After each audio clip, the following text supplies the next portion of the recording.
अस्सलाम वालेकुम बिस्मिल्लाहिर्रहमानिर्रहीम। घर वालों ने आज सुबह से ही अपनी बहू को काम पर लगाया हुआ था क्योंकि आज उनकी बेटी शाम को अपने ससुराल वालों के साथ उनके यहाँ दावत पर आ रही थी।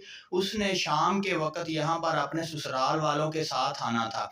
क्योंकि घर में सब तैयारियां नामुकम्मल होने की वजह से उन्होंने अपनी बहू को घोड़े की तरह पूरे घर में दौड़ाए जा रहे थे और वो बेज़ुबान जानवर की तरह उनके हुक्म पर दौड़ी चली जा रही थी। शाम से पहले उनकी बेटी घर वापस आ गई थी। वो बहुत ज़्यादा रो रही थी। उसकी अपनी ससुराल वालों के साथ अच्छी खासी लड़ाई हो गई थी और वो रो-रो कर उनके ज़ुल्म बयान कर रही थी। उनकी बेज़ुबान बहू भी ये सब सुन रही थी और उसकी बातें सुनकर उसे भी एहसास हो रहा था कि ये सब कुछ तो उसके साथ भी हो रहा है, लेकिन वो ये सब चुपचाप बर्दाश्त कर रही है क्योंकि वो घर को चलाना चाहती है। वो नहीं चाहती कि वो नाराज़ होकर अपने माँ-बाप के पास जाए और उनको भी परेशान करे, इसलिए वो ये सोचकर सब बर्दाश्त कर रही है। मगर शाम तक उसकी नंद को ससुराल वालों की तरफ से तलाक के कागज़ात मिल गए थे। अगर आपको वीडियो अच्छी लगे तो प्लीज़ चैनल को ज़रूर सब्सक्राइब कर दीजिए ताकि हमारी हर वीडियो आप तक पहुँच सके।